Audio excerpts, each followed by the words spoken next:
دسمبر کا مہینہ چل رہا تھا، سردیاں اپنے جوبن پر تھیں، دور دور تک ہر چیز نے سفید چادر تان رکھی تھی، ابھی بھی برف روئی کی ماند گر رہی تھی، وقفہ وقفہ سے دیودار کے درختوں کی شاخیں چٹکنے کی آوازیں سنائی دے رہی تھی، گہری خاموشی روح تک میں سنسنی پیدا کر رہی تھی، مٹی کا کشادہ کمرہ جس کے بیچوں بیچ جلتی لکڑیوں کا الاؤ دہک رہا تھا اور اس کے ارد گرد ہم سب دادی کو گھیرے میں لیے بیٹھے تھے۔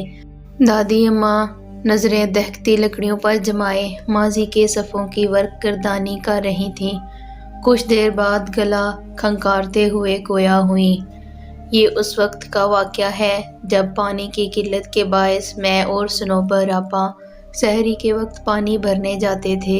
صنوبر آپا مجھ سے کافی عمر میں بڑی تھیں۔ صنوبر آپا کبھی اذان سے پہلے اور کبھی اذان کے فوراً بعد پانی بھرنے کے برتن لیے آتی اور ہمارے گھر کی دیوار پر برتن سے ضربیں لگاتی۔ چونکہ میرا بستر دیوار کے ساتھ ہوتا، اس لیے میں فوراً اٹھ جاتی، اپنے برتن اٹھاتی اور باہر آ جاتی۔ ہر طرف گہرا اندھیرا چھایا ہوا تھا اور گیدڑوں کی دلخراش آواز دل جھنجھوڑ دیتی تھی۔ دل میں ڈھیروں خوف لیے ہم سہج سہج کر قدم بڑھاتے جاتے۔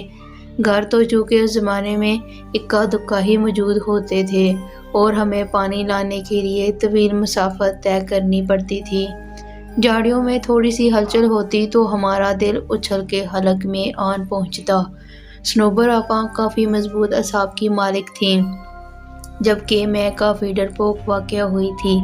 پانی لانا میری مجبوری تھی، کیونکہ گھر میں ایک بوڑھی ساس تھی اور 3 بچے، ایک بیٹی اور 2 بیٹے۔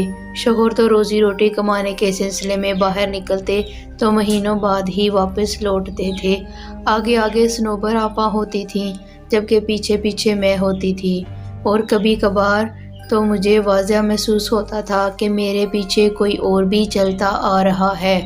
اپنے پیچھے اٹھائے جانے والے قدموں کی آواز میں خوبی سنتی تھی، لیکن مجھے صنوبر آپا ہمیشہ نصیحت کرتی تھیں کہ کبھی کسی چیز کے پیچھے نہ جانا، چاہے تم کچھ بھی دیکھ لو، اور کبھی پیچھے مڑ کر نہیں دیکھنا، چاہے تمہیں کچھ بھی سنائی دے رہا ہو۔ میں نے ان کی بات کو دل پر نقش کر دیا۔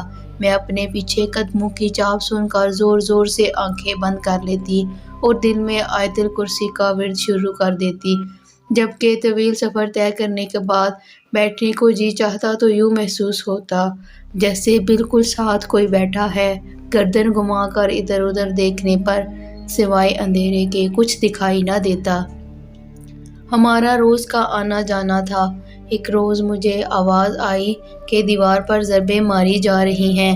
میں اٹھی، اپنے برتن اٹھائے، لیکن گہرا اندھیرا دیکھ کر ٹھٹک گئی۔ مجھے یوں محسوس ہو رہا تھا جیسے آدھی رات کا وقت ہو۔ میں باہر گئی تو دیکھا صنوبر آپا کا دور دور تک کوئی نام و نشان نہیں تھا۔ میں نے یہ سمجھ کر رستے پر قدم ڈال دیے کہ وہ زیادہ دور نہیں ہوں گی اور میں ان تک آن پہنچوں گی۔ گیدڑوں کی آوازیں پل بھر کو میرے قدم ساکت کر دیتی تھیں۔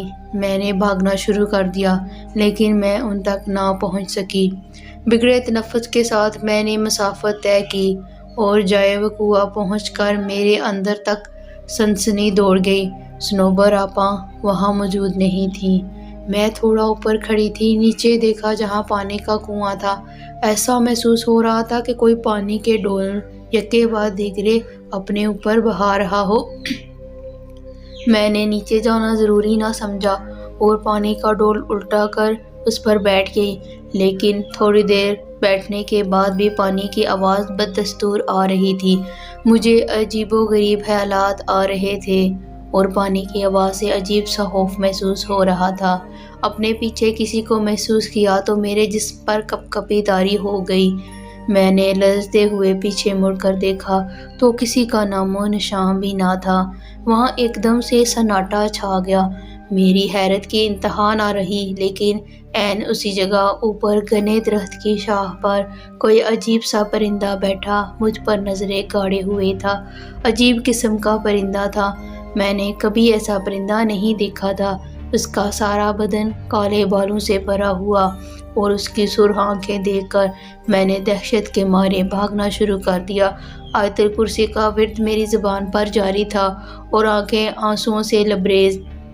میں نے 1 منٹ کے لیے بھی رستے میں رکنا مناسب نہیں سمجھا اور اپنے گھر کے پاس پہنچ کر دروازے کی طرف ہاتھ بڑھایا ہی تھا کہ اسی وقت صنوبر آپا اپنے گھر کا دروازہ کھول کر باہر نکل آئیں۔ ان کے پاس ڈول بھی تھے اور میں دروازے کا پٹ کھولنا چاہ رہی تھی لیکن اپنا توازن برقرار نہ رکھ سکی اور بے ہوش ہو گئی۔